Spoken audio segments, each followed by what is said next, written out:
I'm Kate Lark, Director of Risk and Internal Control Services. This video will focus on reporting to the Compliance and Ethics Hotline, and specifically what you can expect once you file a hotline report. Dartmouth has partnered with EthicsPoint, a third-party vendor who manages the intake of hotline reports. Anyone can contact EthicsPoint.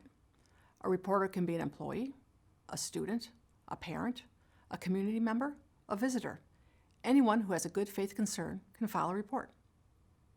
You can contact the hotline through its website, through the Risk and Internal Control Services webpage, or by calling the toll-free number 1-888-497-0516.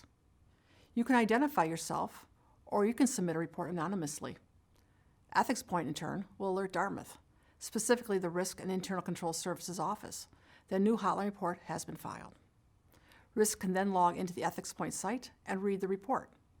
If the report was filed by calling the hotline's toll-free number, EthicsPoint will provide a summary to Dartmouth of the conversation between the reporter and the EthicsPoint representative.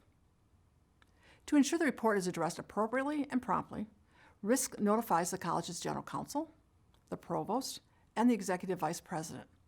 At this point, a decision is made as to who should conduct the investigation into the matter.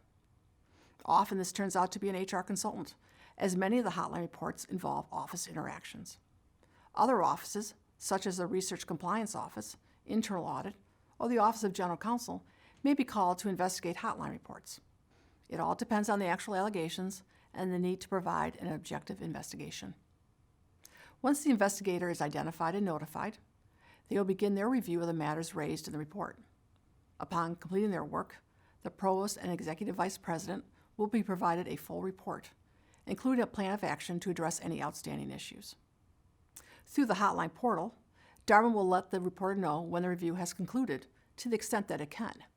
Certain information cannot be shared with hotline reporters. For example, if the investigation were to lead to corrective action for an employee, this fact and the nature of the corrective action would not be shared because an employee's employment record is private and generally cannot be shared with another person without consent. In closing, I want to again affirm that Dartmouth is committed to operating at the highest ethical standard possible. If you believe we have fallen short somewhere, we want to hear from you. For additional information, please visit the Risk and Internal Control Services webpage. Thank you.